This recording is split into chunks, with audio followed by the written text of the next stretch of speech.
ओम नमो भगवते वासुदेवाय नमः। नमस्कार दोस्तों, भजन भक्ति चैनल में आपका स्वागत है। प्रिय भक्तजनों, गुरुवार व्रत करने से बृहस्पति देवता प्रसन्न होते हैं। यह व्रत अत्यंत फलदायी है। अग्नि पुराण के अनुसार अनुराधा नक्षत्र युक्त गुरुवार से आरंभ करके 7 गुरुवार व्रत करने से बृहस्पति ग्रह की हर पीड़ा से मुक्ति मिलती है।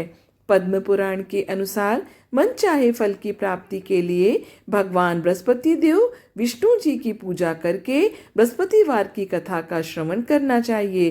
बृहस्पतिवार का व्रत करने से और व्रत कथा को श्रवण करने से स्त्री पुरुष सभी भक्तों की मनोकामनाएं पूर्ण होती हैं। धार्मिक मान्यताओं के अनुसार स्त्रियों के लिए यह व्रत अति आवश्यक होता है। इस व्रत से धन की प्राप्ति होती है, संतान की इच्छा रखने वालों को पुत्र की प्राप्ति होती है और परिवार में सुख शांति बनी रहती है और सभी प्रेम पूर्वक आनंद से रहते हैं। सुख समृद्धि की कामना रखने वाले भक्तगण, आप सभी से विनम्र निवेदन है कि कृपया करके मेरे चैनल को सब्सक्राइब कर लीजिए।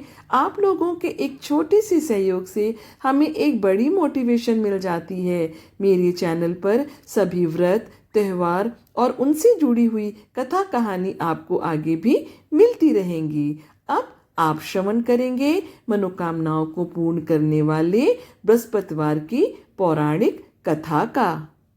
प्राचीन समय की बात है। भारतवर्ष में एक राजा राज्य करता था। वह बड़ा प्रतापी और दानी था। वह नित्य गरीबों और ब्राह्मणों की सेवा सहायता करता था।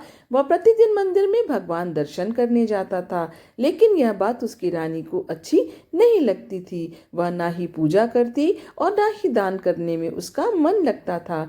एक दिन राजा शिकार खेलने वन को गए हुए थे तो रानी और दासी महल में अकेली थी। उसी समय बृहस्पति देव साधु वेश में राजा के महल में भिक्षा के लिए गए और भिक्षा मांगी तो रानी ने भिक्षा देने से मना कर दिया। रानी ने कहा कि हे साधु महाराज, मैं तो दान पुण्य से तंग आ गई हूँ। इस कार्य के लिए मेरे पति देव ही काफी हैं। अब आप ऐसी कृपा करें कि हमारा सारा धन नष्ट हो जाए तथा मैं आराम से रह सकूं। साधु ने कहा, देवी तुम तो बड़ी अजीब हो। धन और संतान से कौन दुखी होता है? इसकी तो सभी कामना करते हैं। पापी भी पुत्र और धन की इच्छा करते हैं। अगर तुम्हारे पास अधिक धन है तो भूखे मनुष्यों को भोजन कराओ, प्याऊ लगवाओ, ब्राह्मणों को दान दो, कुआं, तालाब, बावड़ी, बाग बगीचे आदि का निर्माण करवाओ, मंदिर, पाठशाला, धर्मशाला बनवाकर दान दो, निर्धनों की कुंवारी कन्याओं का विवाह कराओ, साथ ही यज्ञ आदि कर्म करो, अपने धन को शुभ कार्यों में खर्च करो। ऐसे करने से तुम्हारा नाम परलोक में सार्थक होगा और स्वर्ग की प्राप्ति होगी। लेकिन रानी पर उपदेश का कोई प्रभाव नहीं पड़ा। वह बोली, महाराज मुझे ऐसे धन की आवश्यकता नहीं जिसको मैं अन्य लोगों को दान दूं, जिसको रखने और संभालने में ही मेरा सारा समय नष्ट हो जाए। अब आप ऐसी कृपा करें कि सारा धन नष्ट हो जाए और मैं आराम से रह सकूं। साधु ने उत्तर दिया, यदि तुम्हारी ऐसी इच्छा है तो जैसा मैं तुम्हें बताता हूँ तुम वैसा ही करना। बृहस्पतिवार को घर को गोबर से लीपना, अपने केशों को पीली मिट्टी से धोना, राजा से कहना वह बृहस्पतिवार को हजामत बनवाए, भोजन में मांस मदिरा खाना और कपड़ा धोबी के यहाँ धुलने डालना। ऐसा करने से 7 बृहस्पतिवार में ही आपका सारा धन नष्ट हो जाएगा। इतना कहकर वह साधु महाराज वहां से अंतर्ध्यान हो गए। इसके बाद रानी ने वही किया जो साधु ने बताया था। 3 बृहस्पतिवार ही बीते थे कि उनका सारा धन संपत्ति नष्ट हो गया और भोजन के लिए राजा रानी तरसने लगे। तब एक दिन राजा ने रानी से कहा कि तुम यहाँ पर रहो, मैं दूसरे देश में नौकरी के लिए चला जाऊं, क्योंकि यहाँ पर मुझे सभी मनुष्य जानते हैं, इसलिए कोई कार्य मैं नहीं कर सकता। देश चोरी परदेश भीख बराबर है। ऐसा कहकर राजा परदेश चला गया। वहां जंगल को जाता और लकड़ी काट कर लाता, शहर में बेचता। इस तरह से जीवन व्यतीत करने लगा। इधर राजा के बिना रानी और दासी दुखी रहने लगी। किसी दिन भोजन मिलता और किसी दिन जल पीकर ही रह जाती। एक समय जब रानी और दासियों को 7 दिन तक बिना भोजन के रहना पड़ा तो रानी ने अपनी दासी से कहा, हे दासी, पास के ही नगर में मेरी बहन रहती है। वह बड़ी धनवान है। तू उसके पास जा और 5 सेर बेझर मांग कर लिया, ताकि कुछ समय के लिए थोड़ा बहुत गुजर बसर हो जाए। दासी रानी की बहन के पास गई। उस दिन बृहस्पतिवार था। रानी की बहन उस समय बृहस्पतिवार की कथा सुन रही थी। दासी ने रानी की बहन को अपनी रानी का संदेश दिया, लेकिन रानी की बहन ने कोई उत्तर नहीं दिया। जब दासी को रानी की बहन से कोई उत्तर नहीं मिला तो वो बहुत दुखी हुई। उसे क्रोध भी आया। दासी ने वापस आकर रानी को सारी बात बता दी। ये सुनकर रानी ने कहा कि दासी, इसमें उसका कोई दोष नहीं है। जब बुरे दिन आते हैं तब कोई सहारा नहीं। अच्छे बुरे का पता विपत्ति में ही लगता है। जो ईश्वर की इच्छा होगी वही होगा। यह सब हमारे भाग्य का दोष है। कहकर रानी ने अपने भाग्य को कोसा। उधर रानी की बहन ने सोचा कि मेरी बहन की दासी आई थी, लेकिन मैं उससे बोल नहीं पाई। इससे वह बहुत दुखी हुई होगी। कथा सुनकर और पूजन समाप्त कर वह अपनी बहन के घर गई और कहने लगी कि हे बहन, मैं बृहस्पतिवार का व्रत कर रही थी। तुम्हारी दासी गई, लेकिन जब तक कथा होती है तब तक ना उठते हैं और ना ही बोलते हैं, इसलिए मैं उससे नहीं बोली। कहो तुम्हारी दासी क्यों गई थी? रानी बोली, बहन, हमारे घर अनाज नहीं था। ऐसा कहते कहते रानी की आंखें भर आई। उसने दासियों समेत 7 दिन तक भूखा रहने की बात भी अपनी बहन को बता दी। इसलिए मैंने दासी को तुम्हारे पास 5 सेर बेझर लेने के लिए भेजा था। रानी की बहन बोली, बहन देखो, बृहस्पति देव सबकी मनोकामना पूर्ण करते हैं। देखो, शायद तुम्हारे घर में अनाज रखा हो। पहले तो रानी को विश्वास नहीं हुआ, परंतु बहन के आग्रह करने पर उसने दासी को अंदर भेजा। दासी घर के अंदर गई तो वहां उसे एक घड़ा भेजर से भरा मिल गया। उसे बड़ी हैरानी हुई। उसने बाहर आकर रानी को बताया। दासी रानी से कहने लगी, हे रानी, जब हमको भोजन नहीं मिलता तो हम व्रत ही तो करते हैं, इसलिए क्यों ना इनसे व्रत और कथा की विधि पूछ ली जाए। हम भी व्रत किया करेंगे। दासी के कहने पर रानी ने अपनी बहन से बृहस्पति व्रत के बारे में पूछा। उसकी बहन ने बताया, बृहस्पतिवार के व्रत में चने की दाल, गुड़, मुनक्का से विष्णु भगवान के केले के वृक्ष की जड़ में पूजन करें तथा दीपक जलाएं और कथा सुनें। उस दिन एक ही समय भोजन करें। भोजन में पीले खाद्य पदार्थ का सेवन जरूर करें। इससे गुरु भगवान प्रसन्न होते हैं, अन्न, पुत्र और धन का वरदान देते हैं, साथ ही साथ सभी मनोकामनाओं को भी पूर्ण करते हैं। व्रत और पूजन की विधि बताकर रानी की बहन अपने घर लौट आई। रानी और दासी दोनों ने निश्चय किया कि बृहस्पति देव भगवान का पूजन हम जरूर करेंगे। 7 रोज बाद जब बृहस्पतिवार आया तो उन्होंने व्रत रखा। गुड़साल में जाकर चना और गुड़ बिन लाई तथा उसकी दाल से केले की जड़ तथा विष्णु भगवान का पूजन किया। अब पीला भोजन कहाँ से आए? दोनों बड़ी दुखी हुई, परंतु उन्होंने व्रत किया था, इसलिए बृहस्पति देव भगवान प्रसन्न थे। एक साधारण व्यक्ति के रूप में वे 2 थाली में पीला भोजन लेकर आए और दासी को देकर बोले, हे दासी, यह भोजन तुम्हारे और तुम्हारी रानी के लिए है, इसे तुम दोनों ग्रहण करना। दासी भोजन पाकर बहुत प्रसन्न हुई। उसने रानी से कहा, चलो रानी जी, भोजन कर लो। परंतु रानी को भोजन आने के बारे में कुछ भी पता नहीं था, इसलिए उसने कहा कि जा, तू ही भोजन कर, क्योंकि तू व्यर्थ में हमारी हंसी उड़ाती है। तब दासी ने कहा, एक व्यक्ति भोजन दे गए हैं। तब रानी ने कहा, वह व्यक्ति तेरे लिए ही भोजन दे गए होंगे, तू ही भोजन कर। तब दासी ने कहा, वह व्यक्ति हम दोनों के लिए 2 थालों में सुंदर पीला भोजन दे गए हैं, इसलिए मैं और आप दोनों ही साथ साथ भोजन करेंगे। यह सुनकर रानी बहुत प्रसन्न हुई और दोनों ने गुरु भगवान को नमस्कार किया और भोजन कर लिया। उसके बाद से वे प्रत्येक बृहस्पतिवार को गुरु भगवान का व्रत और पूजन करने लगी। बृहस्पतिवार भगवान की कृपा से उनके पास धन हो गया, लेकिन रानी फिर पहले की तरह आलस्य करने लगी। तब दासी बोली, देखो रानी, तुम पहले भी इसी प्रकार आलस्य करती थी। तुम्हें धन के रखने में कष्ट होता था, इस कारण सभी धन हमारा नष्ट हो गया। अब गुरु भगवान की कृपा से धन मिला है तो फिर तुम्हें आलस्य होता है। बड़ी मुसीबतों के बाद हमने यह धन पाया है, इसलिए हमें दान पुण्य करना चाहिए। अब तुम भूखे मनुष्यों को भोजन कराओ, प्याऊ लगवाओ, ब्राह्मणों को दान दो, कुआं, तालाब, बावड़ी और बाग बगीचे आदि का निर्माण कराओ, मंदिर, पाठशाला और धर्मशाला बनवाकर दान दो, निर्धनों की कुमारी कन्याओं का विवाह कराओ, साथ ही यज्ञ आदि कर्म करो, अपने धन को शुभ कार्यों में खर्च करो, जिससे तुम्हारे कुल का यश बढ़े और स्वर्ग प्राप्त हो और पितर प्रसन्न हो। दासी की बात मानकर रानी शुभ कर्म करने लगी, उसका यश फैलने लगा। एक दिन रानी और दासी आपस में विचार करने लगी कि ना जाने राजा किस दशा में होंगे, उनकी कोई खोज खबर भी नहीं है। उन्होंने श्रद्धापूर्वक बृहस्पति भगवान से प्रार्थना की कि राजा जहाँ कहीं भी हो शीघ्र वापस आ जाएं। उसी रात्रि को बृहस्पति देव ने राजा को स्वप्न में कहा कि हे राजा, उठ, तेरी रानी तुझको याद करती है, अपने देश को लौट जा। राजा प्रातः काल उठा और जंगल से लकड़ी काटने के लिए जंगल की ओर चल पड़ा। जंगल में गुजरते हुए विचार करने लगा कि रानी की गलती से उसे कितने दुख भोगने पड़े।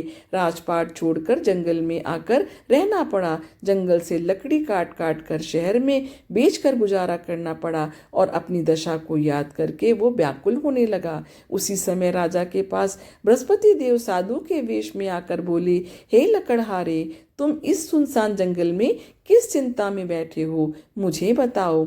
यह सुनकर राजा के नेत्रों में जल भर आया। साधु की वंदना कर राजा ने अपनी संपूर्ण कहानी उसको सुना दी। महात्मा दयालु होते हैं। वे राजा से बोले, हे राजा, तुम्हारी पत्नी ने बृहस्पति देव के प्रति अपराध किया था, जिसके कारण तुम्हारी यह दशा हुई। अब तुम चिंता मत करो, भगवान तुम्हें पहले से अधिक धन देंगे। देखो, तुम्हारी पत्नी ने बृहस्पतिवार का व्रत शुरू कर दिया है। अब तुम भी बृहस्पतिवार के व्रत में चने की दाल, गुड़ और मुनक्का से विष्णु भगवान का केले के वृक्ष की जड़ में पूजन करो तथा दीपक जलाकर कथा सुनो। उस दिन एक ही समय भोजन करना, लेकिन भोजन में पीले खाद्य पदार्थ का ही सेवन करना। भगवान तुम्हारी सब मनोकामनाओं को पूर्ण करेंगे। साधु की बात सुनकर राजा बोला, हे प्रभु, लकड़ी बेचकर तो इतना पैसा नहीं बचता जिससे भोजन के उपरांत कुछ बचा सकूं। मैंने रात्रि में अपनी रानी को व्याकुल देखा है। मेरे पास कोई साधन नहीं जिससे उसका समाचार मैं जान सकूं। फिर भी मैं कौन सी कहानी कहूं, यह भी मुझको नहीं मालूम। साधु ने कहा, हे राजा, मन में बृहस्पति देव भगवान के पूजन व्रत का निश्चय करो, वो स्वयं तुम्हारे लिए कोई राह बना देंगे। बृहस्पतिवार के दिन तुम रोजाना की तरह लकड़ियां लेकर शहर में जाना। तुम्हें रोज से दुगना धन मिलेगा, जिससे तुम भली भांति भोजन कर लोगे तथा बृहस्पति देव की पूजा का सामान भी आ जाएगा। इतना कहकर साधु अंतर ध्यान हो गए। धीरे धीरे समय व्यतीत होने पर फिर वही बृहस्पतिवार का दिन आया। लकड़हारा जंगल से लकड़ी काटकर किसी शहर में बेचने गया। उसे उस दिन और दिन से अधिक पैसा मिला। राजा ने चना, गुड़ आदि लाकर गुरुवार का व्रत किया। उस दिन से उसके सभी क्लेश दूर हुए। परंतु जब दोबारा गुरुवार का दिन आया तो बृहस्पतिवार का व्रत करना वो भूल गया। इस कारण बृहस्पति भगवान नाराज हो गए। उस दिन उस नगर के राजा ने विशाल यज्ञ का आयोजन किया तथा शहर में यह घोषणा करा दी थी कि कोई भी मनुष्य अपने घर में भोजन नहीं बनाएगा, ना ही आग जलाएगा। समस्त जनता मेरे यहाँ भोजन करने आएगी। इस आज्ञा को जो नहीं मानेगा उसे फांसी की सजा दी जाएगी। इस तरह की घोषणा संपूर्ण नगर में करवा दी गई। राजा की आज्ञानुसार शहर के सभी लोग भोजन करने गए, लेकिन लकड़हारा कुछ देर से पहुंचा, इसलिए राजा उसको अपने साथ घर लेके गए और ले जाकर भोजन करा रहे थे तो रानी की दृष्टि उस खूंटी पर पड़ी जिस पर उनका हार टंगा हुआ था। वह वहां दिखाई नहीं दिया। रानी ने निश्चय किया कि मेरा हार इस मनुष्य ने ही चुरा लिया है। उसी समय सिपाहियों को बुलवाकर उसको कारागार में डलवा दिया।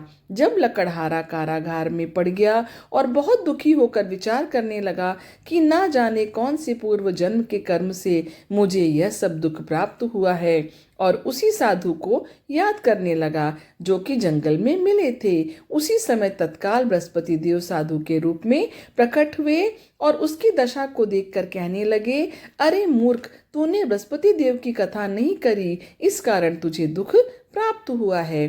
अब चिंता मत कर, बृहस्पतिवार के दिन कारागार के दरवाजे पर 4 पैसे पड़े मिलेंगे, उनसे तू बृहस्पति देव की पूजा करना, तेरे सभी कष्ट दूर हो जाएंगे। बृहस्पतिवार के दिन उसे 4 पैसे मिले। लकड़हारे ने कथा कही। उसी रात्रि को बृहस्पति देव ने उस नगर के राजा को स्वप्न में कहा, हे राजा, तूने जिस आदमी को कारागार में बंद किया है वह निर्दोष है, वो राजा है, उसे छोड़ दो। रानी का हार उसी खूंटी पर लटका है। अगर तुम ऐसा नहीं करोगे तो मैं तेरे राज्य को नष्ट कर दूंगा। इस तरह रात्रि के स्वप्न को देखकर राजा प्रातः काल उठा और खूंटी पर हार देखकर लकड़हारे को बुलाकर क्षमा मांगी तथा लकड़हारे को योग्य सुंदर वस्त्र आभूषण देकर विदा कर दिया। बृहस्पति देव के अनुसार लकड़हारा अपने नगर को चल दिया। राजा जब अपने नगर के निकट पहुंचा तो उसे बड़ा ही आश्चर्य हुआ। नगर में पहले से अधिक बाग, तालाब,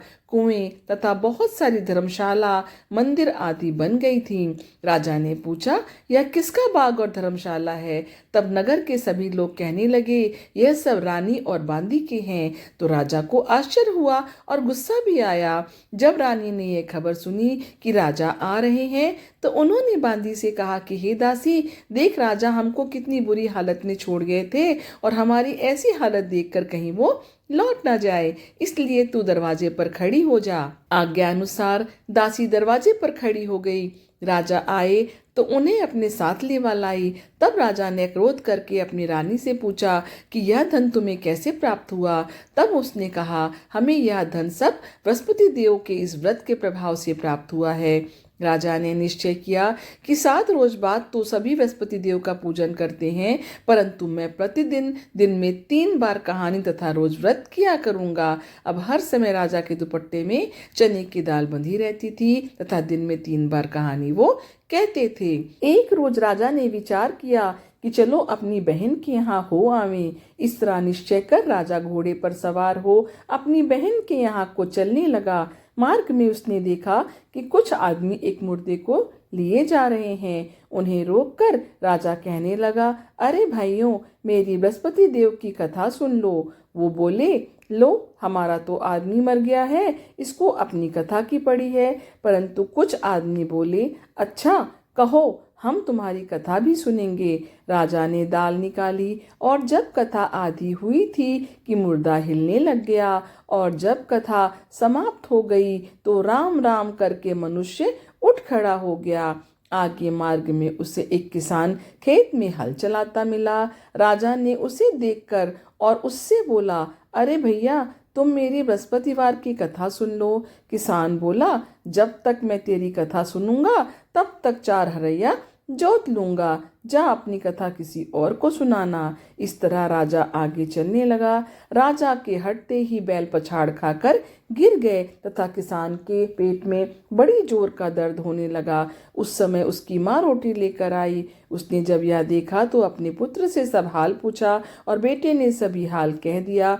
तो बुढ़िया दौड़ी दौड़ी उस घुड़सवार के पास गई और उससे बोली कि मैं तेरी कथा सुनूंगी, तू अपनी कथा मेरे खेत पर चलकर ही कहना। राजा ने बुढ़िया के खेत पर जाकर कथा कही, जिसके सुनते ही वह बैल उठ खड़े हुए तथा किसान के पेट का दर्द भी बंद हो गया।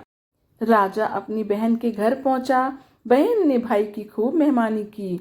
दूसरे रोज प्रातः काल राजा जगा तो वो देखने लगा कि सब लोग भोजन कर रहे हैं। राजा ने अपनी बहन से कहा, ऐसा कोई मनुष्य है जिसने भोजन नहीं किया हो? मेरी बृहस्पतिवार की कथा सुन ले। बहन बोली, हे भैया, यह देश ऐसा ही है कि यहाँ पहले लोग भोजन करते हैं और बाद में अन्य काम करते हैं। अगर कोई पड़ोस में हो तो देख आऊं। वह ऐसा कहकर देखने चली गई, परंतु उसे कोई भी ऐसा व्यक्ति नहीं मिला जिसने भोजन ना किया हो। अतः वह एक कुम्हार के घर गई जिसका लड़का बीमार था। उसे मालूम हुआ कि उनके यहाँ 3 रोज से किसी ने भोजन नहीं किया है। रानी ने अपने भाई की कथा सुनने के लिए कुम्हार से कहा तो वो तैयार हो गया। राजा ने जाकर बृहस्पतिवार की कथा कही, जिसको सुनकर उसका लड़का ठीक हो गया। अब तो राजा की प्रशंसा होने लगी। एक रोज राजा ने अपनी बहन से कहा कि हे बहन, हम अपने घर को जाएंगे, तुम भी तैयार हो जाओ। राजा की बहन ने अपनी सास से कहा तो सास ने कहा, हाँ तुम चली जाओ, परंतु अपने लड़कों को मत ले जाना, क्योंकि तेरे भाई की कोई औलाद नहीं है। बहन ने अपने भैया से कहा, हे भैया, मैं तो चलूंगी, पर कोई बालक नहीं जाएगा। राजा बोला, जब कोई बालक नहीं चलेगा तब तुम ही क्या करोगी। बड़े दुखी मन से राजा अपने नगर को लौट आया। राजा ने अपनी रानी से कहा, हम निर्वंशी हैं, हमारा मुंह देखने का धर्म नहीं है, और कुछ भोजन आदि उसने नहीं किया। रानी बोली, हे प्रभु, बृहस्पति देव ने हमें सब कुछ दिया है, वह हमें औलाद भी अवश्य देंगे। उसी रात बृहस्पति देव ने राजा से स्वप्न में कहा, हे राजा, उठ, सभी सोच त्याग दे, तेरी रानी गर्भ से है। राजा को यह बात सुनकर बड़ी खुशी हुई। 9वें महीने में उसके गर्भ से एक सुंदर पुत्र पैदा हुआ। तब राजा बोला, हे रानी, स्त्री बिना भोजन के रह सकती है, पर बिना कहे नहीं रह सकती। जब मेरी बहन आए तो तुम उससे कुछ मत कहना। रानी ने सुनकर तो हाँ कर दिया। जब राजा की बहन ने यह शुभ समाचार सुना तो वो बहुत खुश हुई तथा बधाई लेकर अपने भाई के यहाँ आई। तभी रानी ने कहा, घोड़ा चढ़कर तो नहीं आई, गधा चढ़ी आई। राजा की बहन बोली, भाभी, मैं इस प्रकार ना कहती तो तुम्हें औलाद कैसे मिलती। बृहस्पति देव ऐसे ही हैं, जैसी जिसके मन में कामनाएं हैं सभी को पूर्ण करते हैं। जो सद्भावना पूर्वक बृहस्पतिवार का व्रत करता है और कथा को पढ़ता है अथवा सुनता है और दूसरों को सुनाता है, बृहस्पति देव उसकी सभी मनोकामना पूर्ण करते हैं। बोलो बृहस्पति देव भगवान की जय। कोई भी कथा बिना आरती के पूर्ण नहीं होती, तो चलिए आरती सुनते हैं। जय बृहस्पति देवा, ओम जय बृहस्पति देवा, छिन छिन भोग लगाऊं, कदली फल मेवा, ओम जय बृहस्पति देवा। तुम पूर्ण परमात्मा, तुम अंतर्यामी, जगत पिता जगदीश्वर, तुम सबके स्वामी, ओम जय बृहस्पति देवा। चरणामृत निज निर्मल, सब पातक हरता, सकल मनोरथ दायक, कृपा करो बरता, ओम जय बृहस्पति देवा। तन मन धन अर्पण कर, जो जन शरण पड़े, प्रभु प्रकट तब होकर, आकर द्वार खड़े, ओम जय बृहस्पति देवा। दीन दयाल दयानिधि, भक्तन हितकारी, पाप दोष सब हरता, भव बंधन हारी, ओम जय बृहस्पति देवा। सकल मनोरथ दायक, सब संशय हारो, विषय विकार मिटाओ, संतन सुखकारी, ओम जय बृहस्पति देवा। जो कोई आरती तेरी प्रेम सहित गावे, जेठानंद आनंद कर, सो निश्चय पावे, ओम जय बृहस्पति देवा। जय बृहस्पति देवा, ओम जय बृहस्पति देवा। सब बोलो विष्णु भगवान की जय। बोलो बृहस्पति देव भगवान की जय।